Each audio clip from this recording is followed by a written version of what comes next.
যুবসাথী প্রকল্পে আমি নিজেকে এনরোল করাচ্ছি না। আমি আমার কোনো রকম তথ্যই সরকারকে দিতে রাজি নই। 2012 সালে এমপ্লয়মেন্ট ব্যাংকের নাম নথিভুক্ত করিয়েছিলাম যুবশ্রী প্রকল্পে। ভাওতা দিয়ে তথ্য জমা করে টাকার এক ফোঁটাও পাওয়া যায়নি।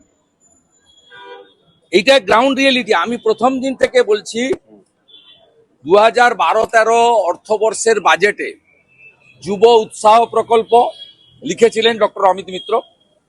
অক্টোবর 2013-তে নেতাজি ইন্ডোরে সরকারি সভায় মুখ্যমন্ত্রী বললেন এটা যুবশ্রী। তিনি বললেন 17 লক্ষ অ্যাপ্লিকেন্ট, 1 লক্ষ লোককে আমি দিলাম এমপ্লয়মেন্ট ব্যাংকে টাকা, আমি পর্যায়ক্রমে দেবো। সেই 2017 সালে এই স্কিমটাকে তুলে দিলেন।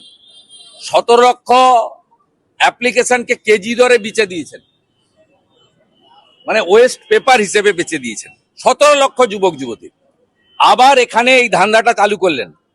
বাংলা হাটের আরো খবর দেখতে নজর রাখুন। বাংলা খবর মানেই বাংলা হাট।